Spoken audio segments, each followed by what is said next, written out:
Ndenge bato balobi no concert ofele c'est normal ezala plein te nga naza nanu kuna te.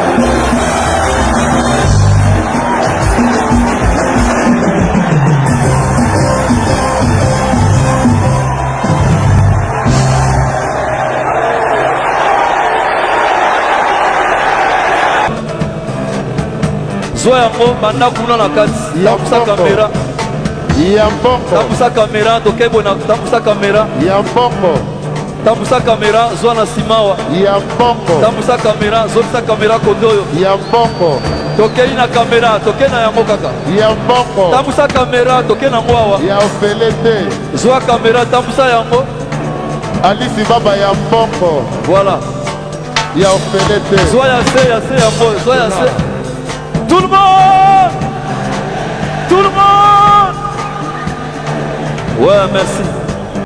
Je félicite Fally. Bravo Fally. Je te félicite pour la grande production au Stade des Martyrs. Pourquoi je le félicite?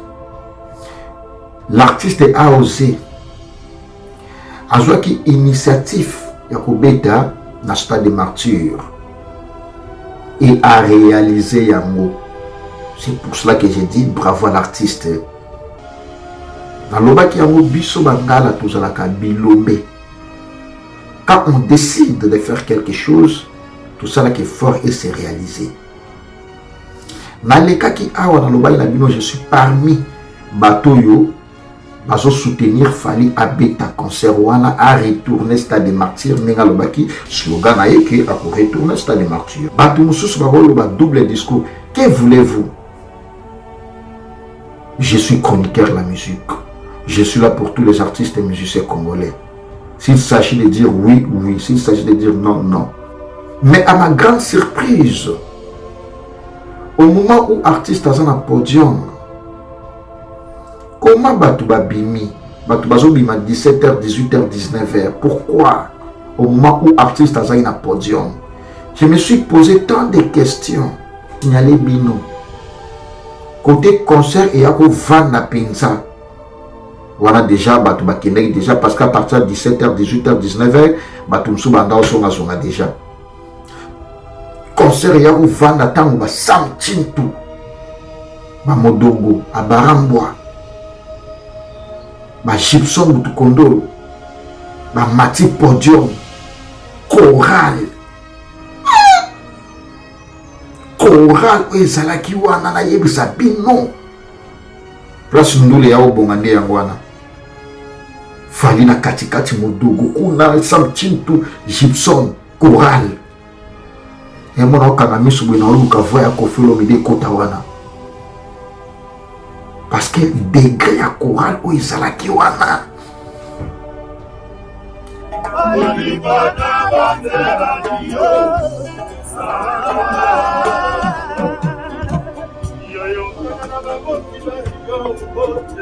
bravo l'artiste pour l'initiative au Stade des Martyrs. Génération na ba vieto longolango. Na génération na bino 5 to kinena concept wana génération 5 au sa génération liboso au Stade des Martyrs. C'est pour cela que je te dis bravo. Méthode décortiquée concert wana. Premièrement sur le plan organisationnel. Franchement, sur 100%, 30%, il y a réussite, il y a organisation. Donc, il y a sur les plans organisation, instruments, presse. 30%, il y a organisation où ils ont réussi. Donc, presse. Parce que premièrement, presse. Dans la même corporation à Bango, il y a une stratégie à Makamonenge Lekilaka, 0. Bozo batu neti ba maniki bokomisa bango batu ya presse est-ce que vous serez rendre compte na yango? Nazo mettre yo en garde Manike Ken Piana oyo a causé Tanga kombo ya excellence monsieur l'ambassadeur Koffi Olomide.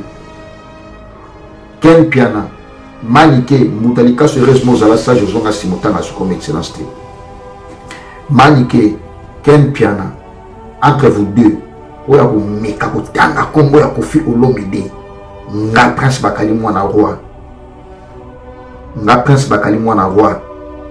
Na l'accessoire na ye. Nga na lobe on le Manike Ken Piana oyo a causé otanga kombo ya Koffi Olomide l'émission ezala na parabole na ko comprendre parce que trop c'est trop na l'anima jeton na bino nostu au moment où de faire la promotion de parler sur la production de l'artiste Fally au Stade des Martyrs parce que c'était une grande production, je reconnais ça, mais vous passez pour que vous voyez que la Koffi Olomide ba jeton pour que vous pas n'importe quoi na kombo ya Koffi Olomide. Stade des Martyrs, ça n'a rien à voir avec le Koffi Olomide. Et ça y est.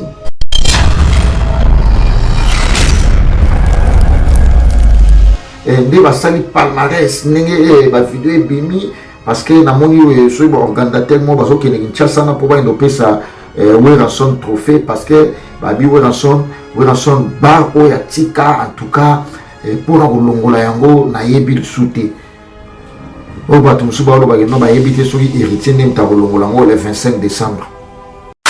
Le jaloux, c'est souvent celui qui t'appelle frère ou ami, celui qui connaît ta vraie valeur et il t'envie pour ça. Il est hypocrite. Double King, Mopao.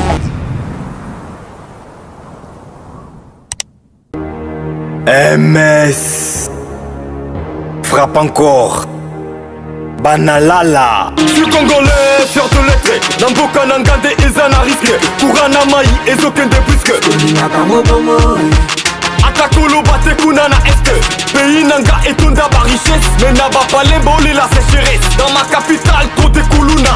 Talana Boutou Bassi Brodeka. Vous changez de quoi à manger. Bareba se font ses mignons. On Kinshasa la belle de l'élango. Balara Inji qui ont fait les salamis. Kalaki na molili les lomines d'apelele.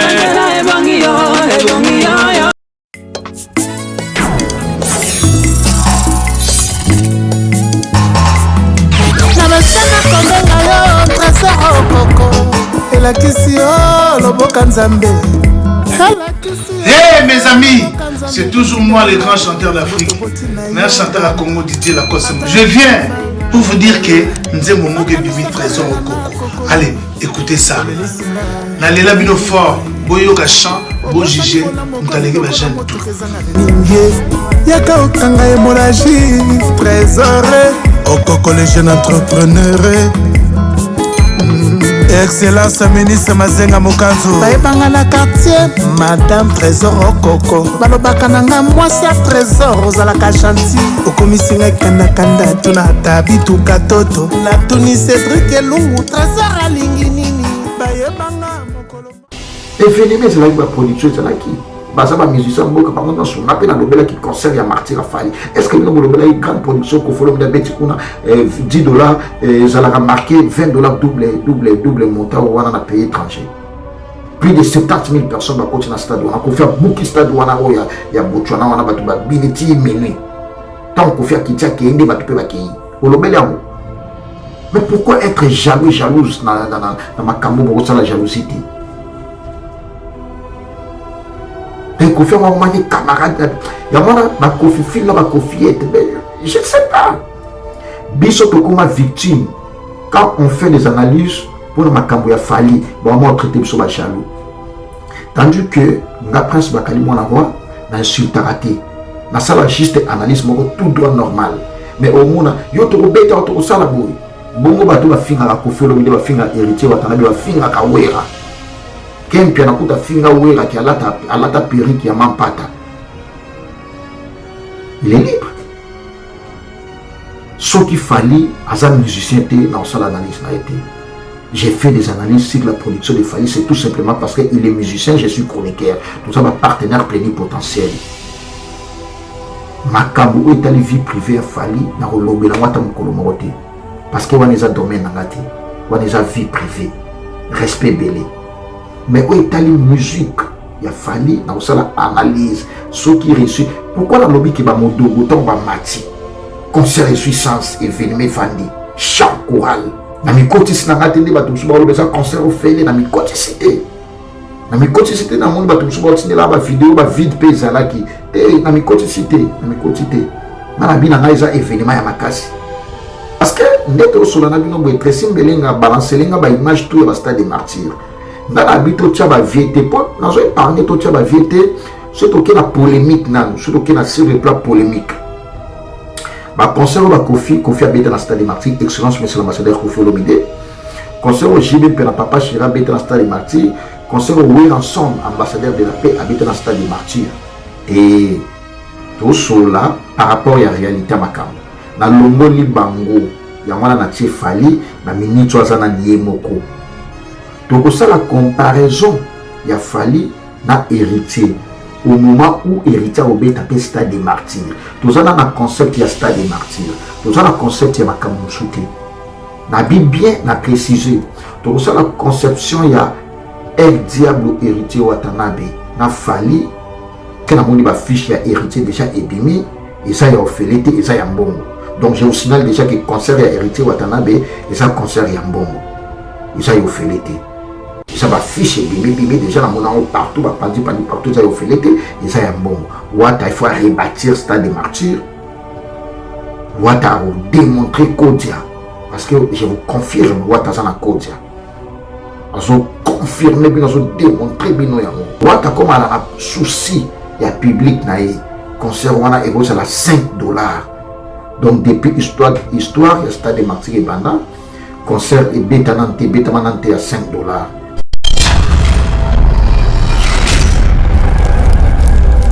artiste a promettre biso a réaliser yango public ezalaki wana bato baya kotala musique ya Fally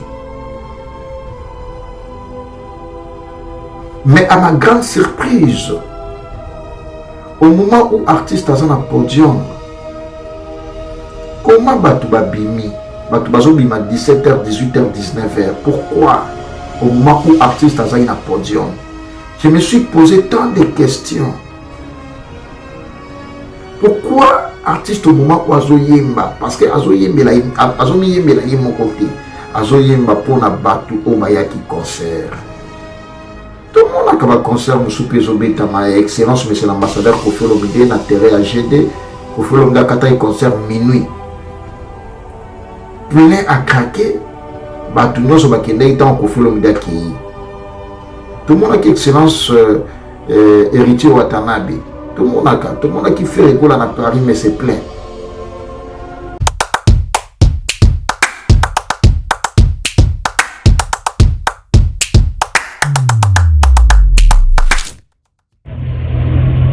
Bienvenue dans Tam Tam Réalité. Dans ce concept, nous interviewons nos clients et nos clientes et nous parlent de Tam Tam. Aujourd'hui, c'est le tour de madame. Bonjour. Bonjour Néo. Comment vous vous appelez? Moi, c'est Porcheline. Porcheline.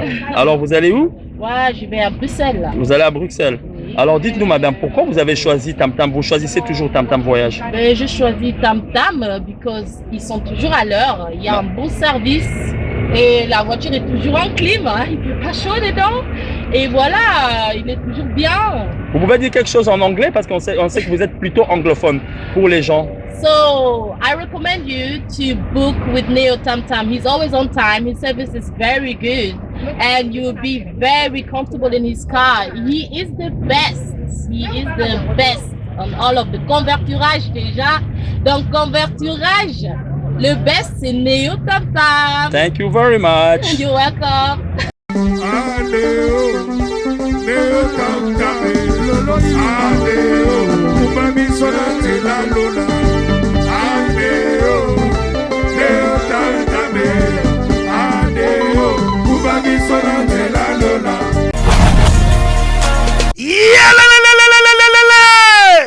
changement de fréquence, changement d'adresse chez Djonga. Bolela kitro, oh, esika ya bino moko ezali te boyeba ke Djonga azuli bino solution. Azu esika ya ye moko akofandisa idéologie, esika oyo bakongole tout bakobanda koya kokutana na ndenge ya defuate. Chez Djonga de, chez Djonga de, awa bokokuta biloko nyonso bolingaka ya kotumba, lokola ntaba ya kitoko pe elengi, soso ya kotumba, ngulu ya kotumba, poaso ya kotumba. Esengeli koyeba ke chez Djonga de bafongolaka kobanda mokolo ya mardi ti dimanche. Awa nde sika ambiance ezali kolala, adresse eza kaka se moko. Chez Djonga de weekend boza deja ya kosepela po awa ambiance elalaka awa na ndenge ya defuate. Chaque vendredi bobanda kozwa Suzuki Luzubu 4x4 yende muta kosepelisa bino na ndenge ya kosakana te, oza kulia, oza komela, oza kopina. Pe chaque samedi ekobanda kozala nde CNN Alligator na ba artiste mosusu bakobanda kosepelisa bino na makinu ya defuate na bakunga ya kosakana te. Et puis chaque dimanche sombele suka bisanga nde bokozwa les grands chanteurs Emile alias de Mingongo yende muta konde ko palola awa boko sentir betue ba ou différence yena.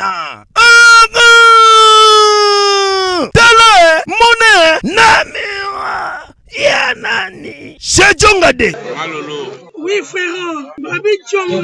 La Congolia. Futur. Hein? Nous te reçons la 50 boîtes. La Katakin, c'est Djonga. Soki olingo sala ba réservation obengi na ba numéro oyo pe bako servir yo joli kitoko. Chez Djonga de yango nde moboko ya ambiance na kati ya Paris. C'est naturel soin.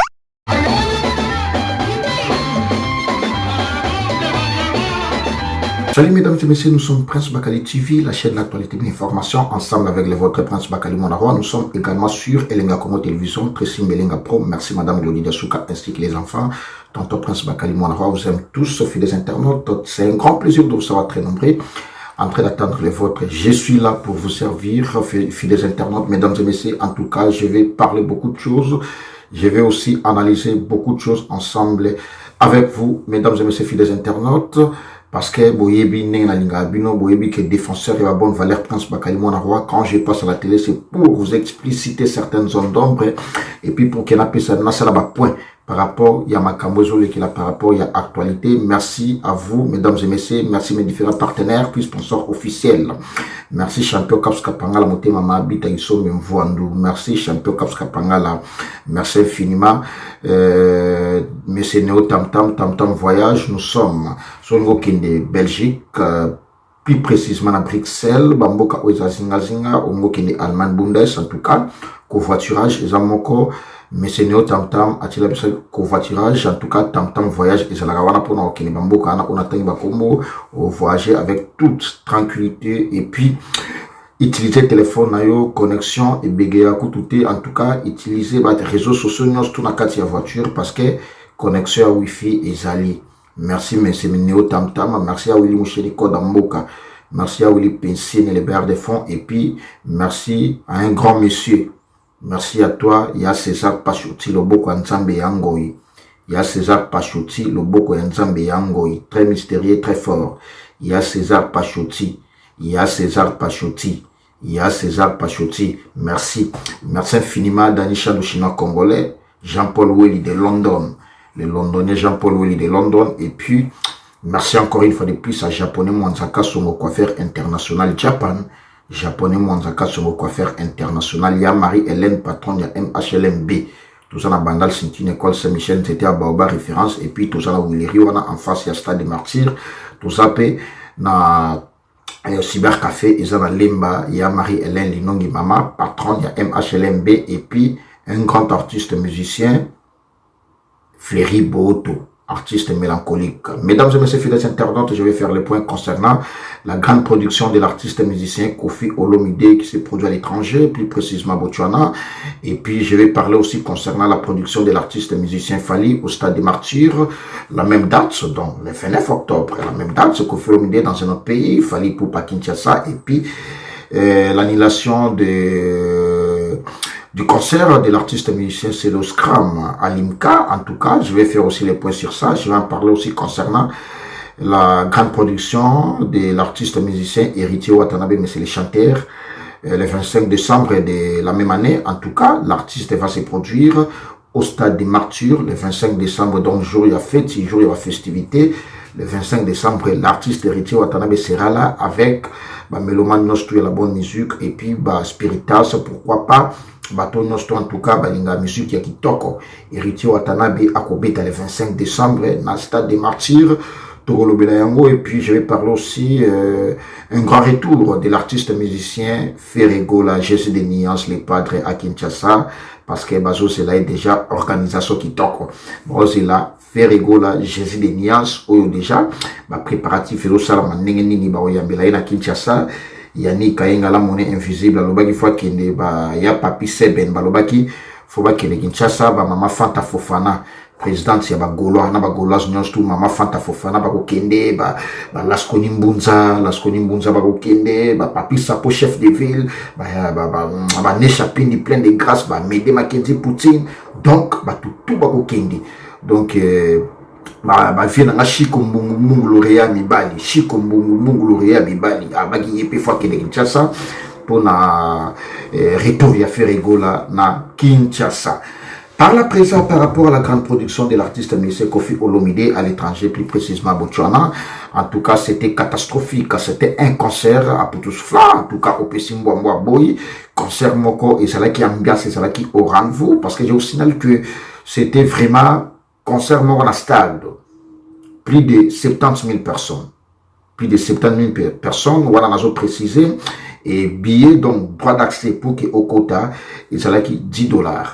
$10 à l'étranger, billet, ça l'a marqué x2. Donc $10, on a tout $20 pour na Okota, na concert il y a stade où il y a Botswana, où il y a excellence, mais c'est l'ambassadeur Koffi Olomide, à Betaki, mur de lamentation, parce que j'ai au signal, Botswana est un pays anglophone, s'il vous plaît, est un pays lingalafonte, est un pays francophone, est un pays anglophone, donc $10 déjà, ils ont marqué le cola, $20, concert au excellence, mais c'est l'ambassadeur à Betaki, plus de 70 000 personnes, bazala qui au rendez-vous, batuba kotaki, batuba yembi na Koffi, l'ambiance était au rendez-vous. Vous savez, mesdames et messieurs fidèles internautes, la musique, c'est pas que, blablabla, la musique, c'est pas que tout le capot, que tout raconter bino, makambo, ou ezana sens te. Tant baloba, la bonne musique, fanya la bonne musique, terme wana, ezalaka utiliser. La musique na biso ezalaka utiliser na ba propos na biso au moment où to sola makambo ya musique. Tant baloba la bonne musique, il faut pe ezala la bonne musique. Ezala simple slogan te. Ce qui tout la ba production, il faut tout ça là ba point. Il faut tout ça là ba analyse sur tous les points. Concert ya Koffi Olomide na stade ya Botswana, si le côté plein en tout cas de ces points là en tout cas nasala na habitude ya koloba na bino étant nalongana mwana rwana nte étant défenseur ya ba bonne valeur to s'attendre à sous te non est-ce que Koffi Olomide a kosala plein donc de ce point là et comment mon message pour na ye et comment pena bon message parce qu'il y a certains artistes musiciens congolais où ils ont qui suivent bazana ba production bazo sala événement tout se posant sur ba question sous te auto yebel ba mona identité wana. Donc, du côté plein, déjà du côté plein, tout le monde a Koffi Olomide, tout le monde a Weranson, tout le monde a JB Piana, tout le monde a Héritier, tout le monde a Ferregola, Inosbi. Donc, du côté plein, on a makamo identité, au musicien, tout le monde a bango na yango. Même à l'étranger, même na Kinshasa, on a réalité au trobo ya yango te. Et ça, musicien te, ils ont que, batubayete, na concert, annulé concert, ils ont musiciens, ils ont non tabaza 10 à Kobeta concert. Donc tous ces paramètres là, tous ça la maîtrise dans non, ça compte. Hein? Ça compte, c'est très important. Les paramètres wana. Koffi Olomide a CPL si population tout ya Botswana. Parce que c'est à des qui plus de 70 000 personnes s'il vous plaît. Koffi Olomide a yembi dansé, Koffi Olomide a zaki en communion naba mélomane micro Koffi Azumi imaginez pour la toute première fois depuis musique et banda Kofi azu micro na ye, micro oya or wana, parce que Kofi ala na micro en or, azu micro obo mona kisala na ba diamant boy, azu yango apesi population batu bazo yemba itambole kebo Kofi atelemi kaka do tala ne public ezo yemba, apesi bango micro, apesi o micro ezo te itambole batu ti ba bon ke ba yembe komi ba se défouler, bazo misi micro na excellence monsieur l'ambassadeur Kofi Olomide a continué ambiance. Donc Kofi Olomide banaki mataki podium 17h ti minuit batu ba olinga Kofi akitate batu ba lobi Kofi eza comme abetaki yango samedi batu ba lingi a continuer yango ti dimanche na tongo. Donc au moment où je vous informe, président de la République ya Botswana azozo ba disposition pour que Kofi Azonga Namouté, excellence monsieur l'ambassadeur Kofi Olomide Azonga Namouté, abeta concert de revoir Lelo dimanche. Donc, pour parler Zanam, président de la République, Azomeka un peu pour convaincre excellence monsieur l'ambassadeur Kofi Olomide pour qu'il abeta concert de revoir Lelo. Parce que na Botswana, n'est-ce pas posé à Kofi Silina Namouté. Ça toujours na posé à Kofi Olomide. Abeta concert wana pour qu'elle s'appelle ça ba peuple à Botswana. Donc l'ambiance est au rang fou, ba musicien ba lati qui toko spectacle ça qui chorégraphie chant parce que papa Wemba père loba yango personnel. Yango tondo mona mo ba générique papa Wemba ils ont raté té. Au mona papa Wemba grand chanteur. Mais ça n'y a telo générique Fobina. Ben oui, ça compte. Spectacle kontaka. Tout le monde a un concert dans la salle mythique. Dans la Belgique, dans la France, partout. Tout le monde a un concert. Au monde a dit non, mon travail un concert, ça les chorégraphie, il y a dansé. Chant, il y a dansé. Ça compte. Merci pour la grande production. Excellence, monsieur l'ambassadeur Kofi Olomide. Par le présent, concernant la production de l'artiste Missé Fali au Stade des Martyrs, parce que, en tout cas, pour moi, premièrement, je félicite l'artiste. Je félicite Fali. Bravo Fali. Je te félicite pour la grande production au Stade des Martyrs. Pourquoi je le félicite? L'artiste a osé. A joué initiative Yakobeta na Stade des Martyrs et a réalisé yango. C'est pour cela que j'ai dit bravo à l'artiste. Na lobaki yango biso bangala tozalaka bilombe. Quand on décide de faire quelque chose, tout ça là qui est fort et c'est réalisé. Dans les cas qui awa na lobai na bino, je suis parmi batoyo bazo soutenir Fali abeta concert wana a retourner Stade des Martyrs nenga lobaki slogan na yeke a ko retourner Stade des Martyrs. Naza parmi barar journaliste na zalaki d'accord na yango. Je sais batu mususu bagolo ba double discours. Que voulez-vous? Je suis chroniqueur de la musique. Je suis là pour tous les artistes et musiciens congolais. S'il s'agit de dire oui, oui. S'il s'agit de dire non, non. C'est mon boulot. Boye belinga te tant que pousse-pousse, boye belinga tant que chroniqueur de la musique. Bravo l'artiste pour l'initiative au Stade des Martyrs. Génération na ba vieto longolango. Na génération na bino 5 tokina concept wana génération 5. Au sa génération Liboso, au Stade des Martyrs. C'est pour cela que je te dis bravo. Méthode décortiquée concert Wana. Premièrement, sur le plan organisationnel. Franchement, sur 100%, 30%, il y a réussite, il y a organisation. Tout qui est dans sur le plan organisation, instrument, presse. 30%, il y a organisation où ils ont réussi. Donc, presse, parce que premièrement, presse, dans la même corporation à Bango, dans une stratégie à Makamoninge Lekilaka, 0.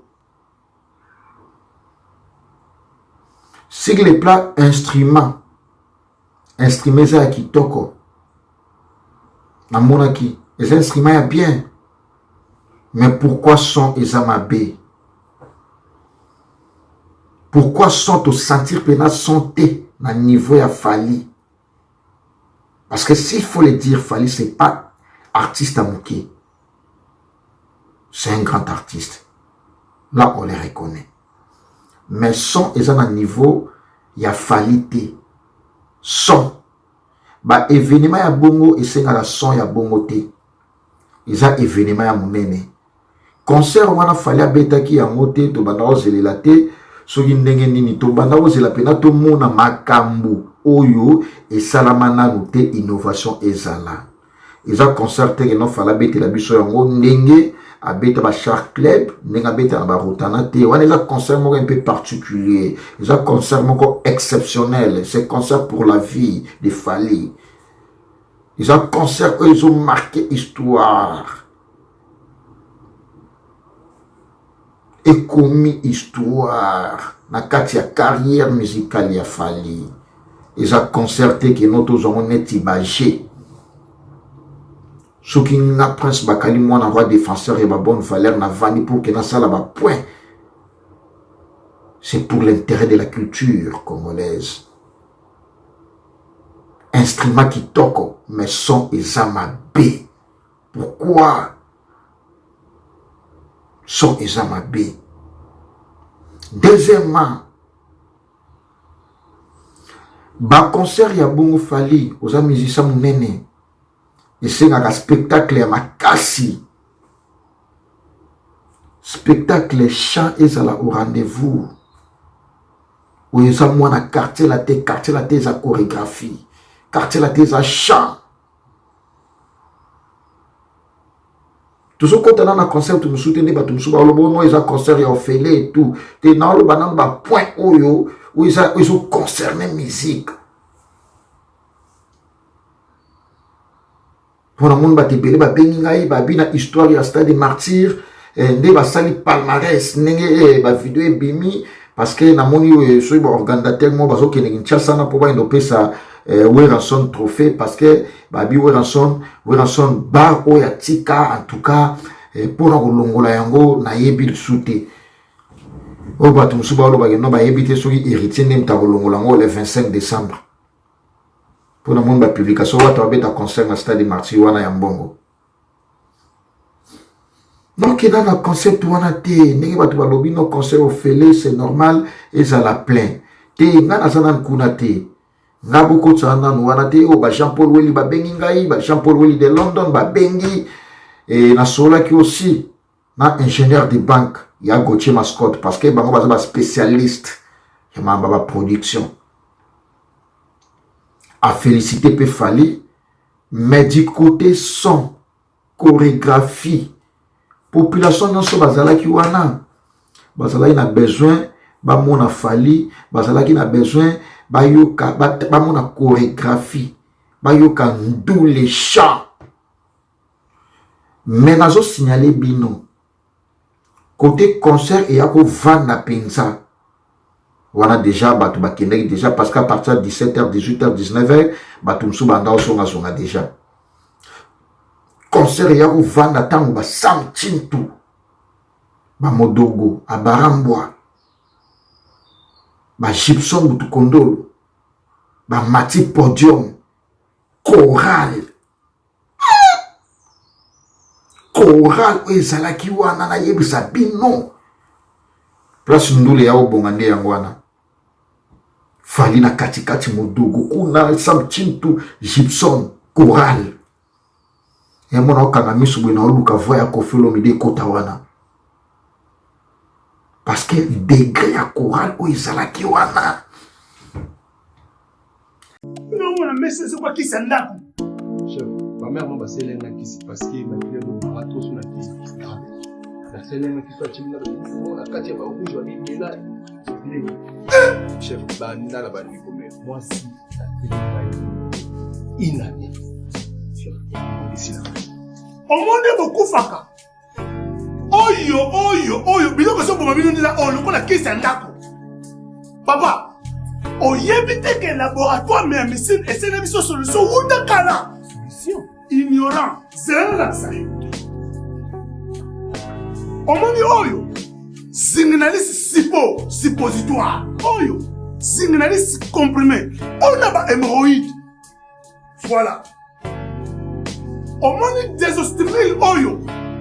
Et ça pour la faiblesse sexuelle. Et pour la fragilité, pour la bassi. Et qu'on aide ma casse.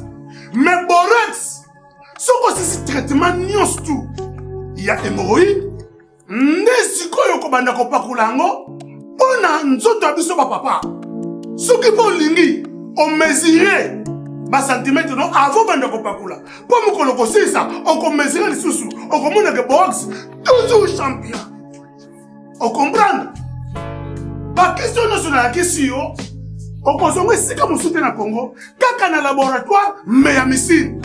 Et puis, et salami na banzete ya Congo. Banzete kaka ya Congo.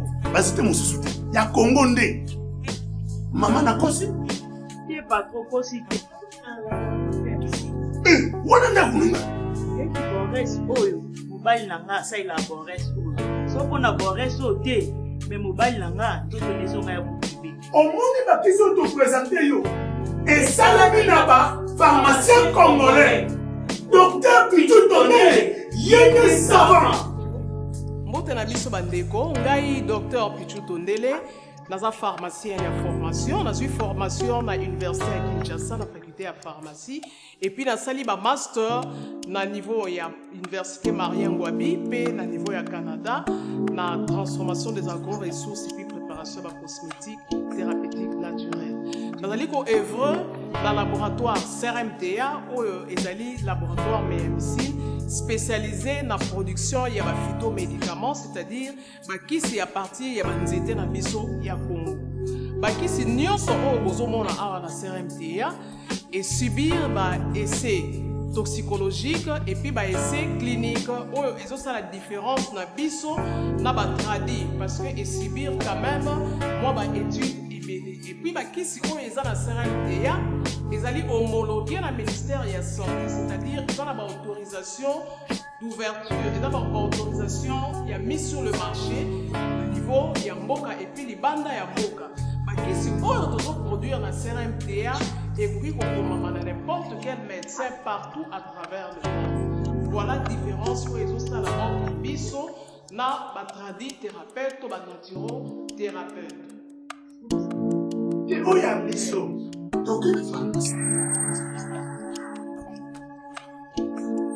awa na laboratoire mais ici, docteur Pichu Tondele, yene savant.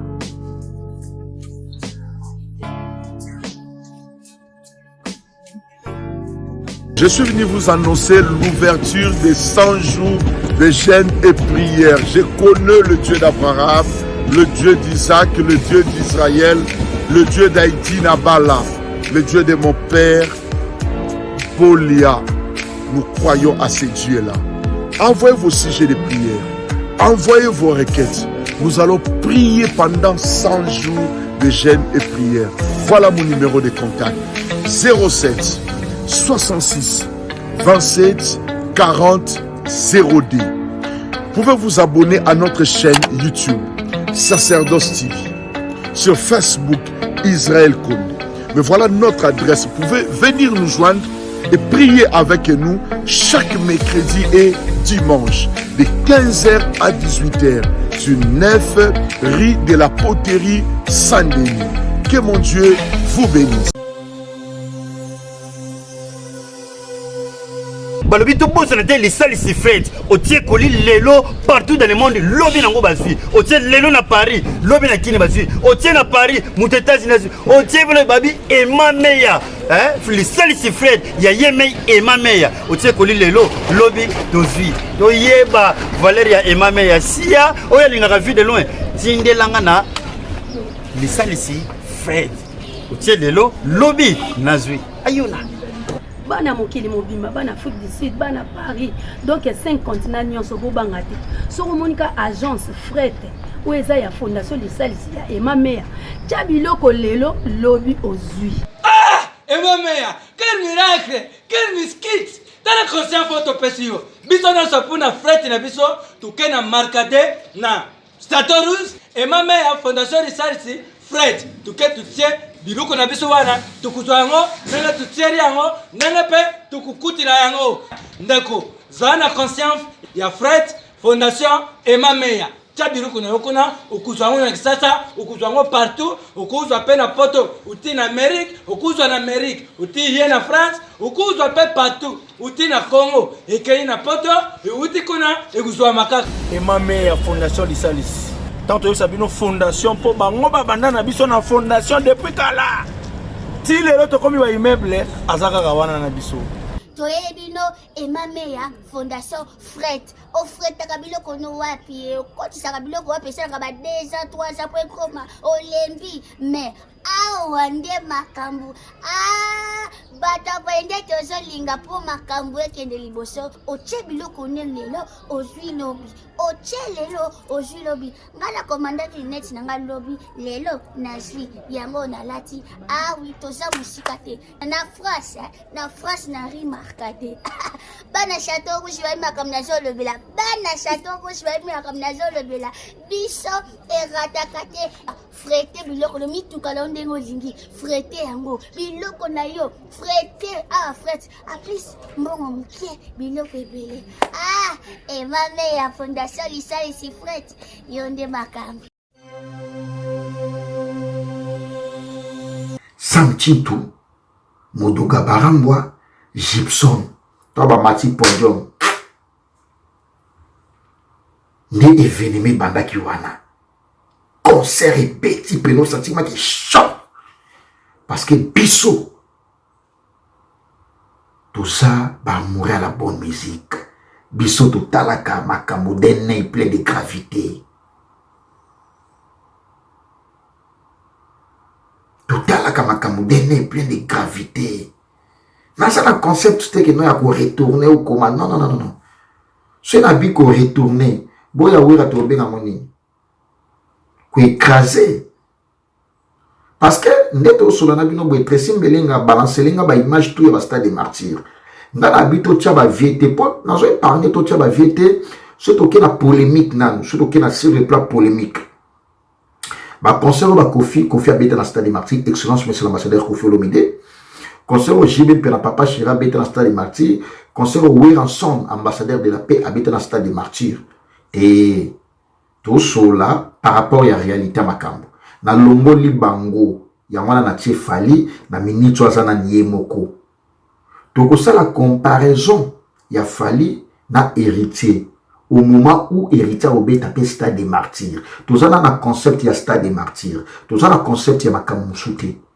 na bien na préciser donc ça la conception ya El Diablo héritier Watanabe na fali au moment où héritier peut obéir stade des martyrs, mais en ce moment-là, tout ça la comparaison à Bango, parce que c'est génération 5.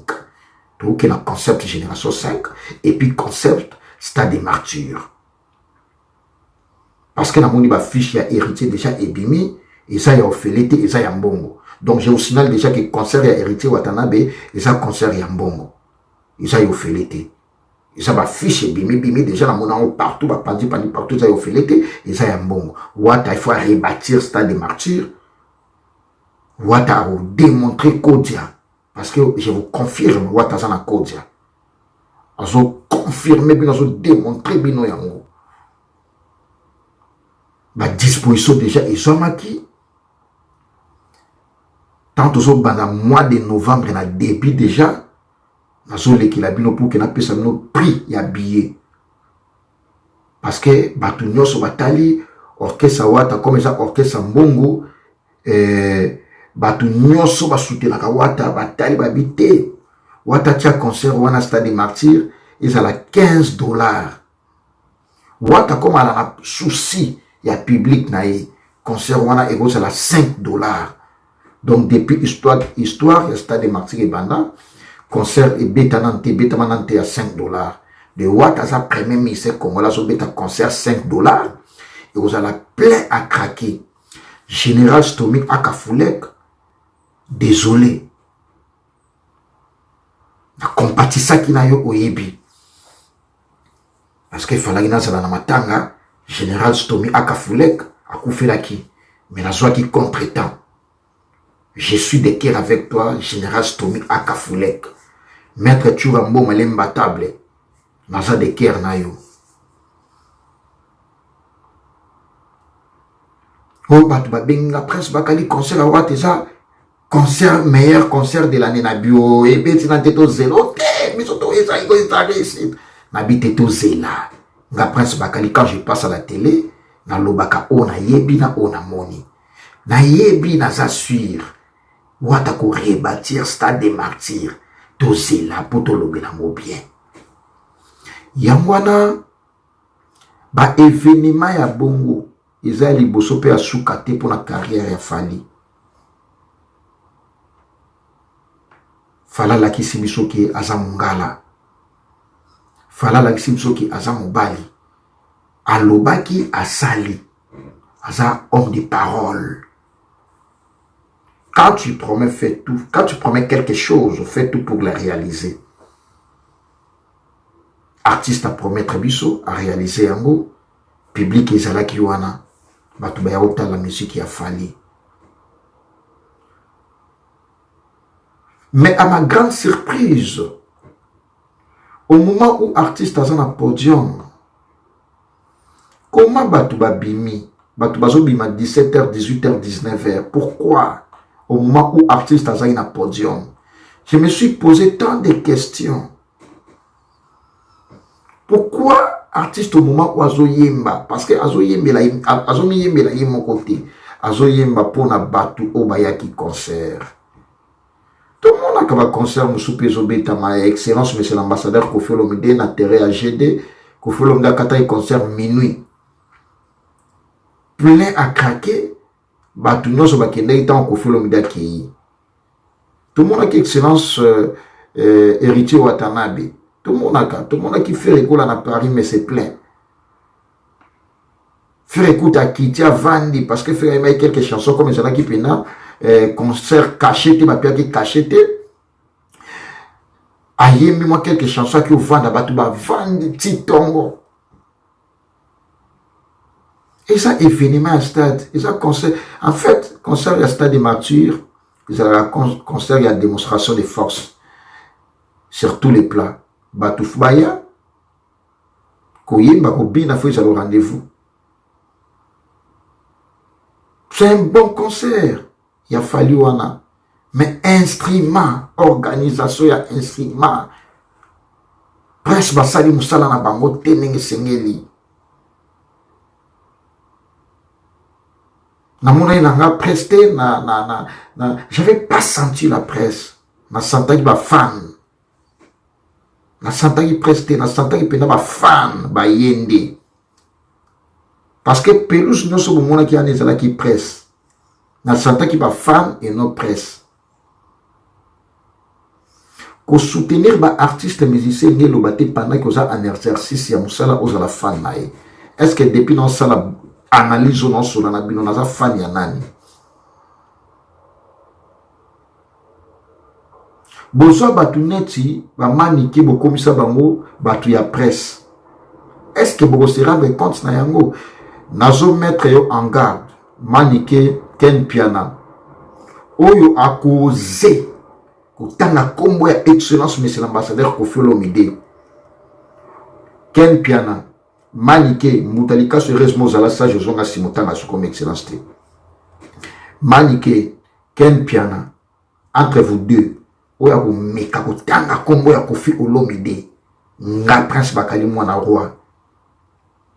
Nga prince bakali mwana roi. Na l'accessoire na e. Nga lobe on lelo manike Ken Piana. Oyo akose ko tanga kombo ya Kofi Olomide l'émission. Ezala na parabole na ko comprendre. Na ko comprendre parce que trop c'est trop. Au moment où de faire la promotion, de parler sur la production de l'artiste Fali au Stade des Martyrs, parce que c'était une grande production, je reconnais ça. Mais vous passez pour que vous voyez que la Kofi Olomide va jeton, pour que vous voyez n'importe quoi, na kombo ya Kofi Olomide. Stade des Martyrs, ça n'a rien à voir na kombo ya Kofi Olomide. Et ça l'ini. Et finalement, c'est là qui va production, c'est là qui. Bazaba musicien mboka bango non so ngape na lobela ki concert ya Martyr Fali. Est-ce que nous lobela une grande production ko follow de beti kuna $10 ça l'a marqué $20 double montant wana na pays étranger. Plus de 70 000 personnes qui sont dans le stade. On a fait beaucoup de stades où il y a Botswana, on a fait Bineti minuit. Tant qu'on fait Kitia Kéinde, on peut faire. Mais pourquoi être jalouse dans ma cambo, la jalousie? Des Kofi, on a des camarades. Il y a un Kofi fil là, Kofi mais je ne sais pas. Bisoto comme victime. Quand on fait des analyses pour ma cambo ya fali, on va traiter sur la jaloux. Tandis que la prince Bakali mon roi n'a insulté raté. N'a ça juste analyse tout droit normal. Mais au moins yo to beta to sala boy. Bongo bato ba finga la Kofi Olomide ba finga héritier watanabe ba finga kawera. Kempi anakuta finga wera ki alata peri ki amampata. Il est libre. Ce qu'il fallait, à un musicien, dans ça l'analyse n'a été. J'ai fait des analyses sur la production de Fali, c'est tout simplement parce qu'il est musicien, je suis chroniqueur. Tout ça, ma partenaire plénipotentiel. Ma kabou est allé vie privée à Fali, dans le lobby, dans le kolomorote.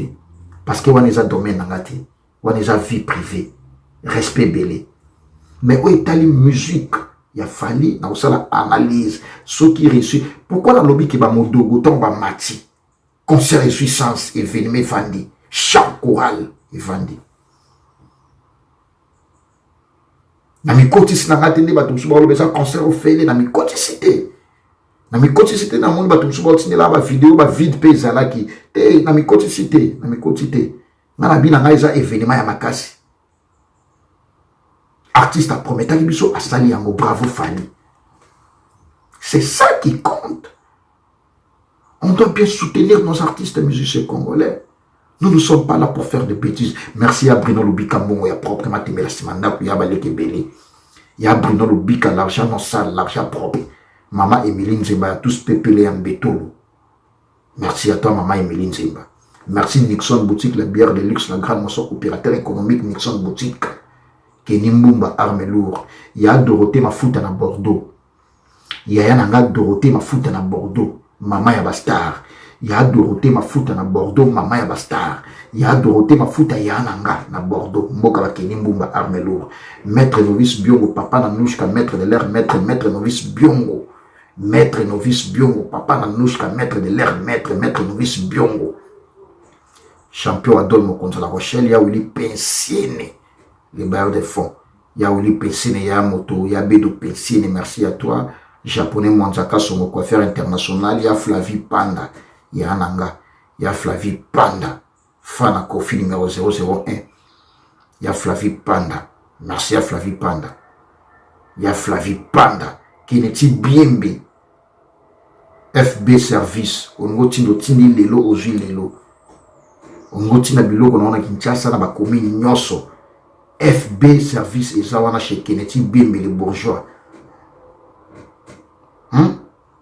On doit bien soutenir nos artistes et musiciens congolais.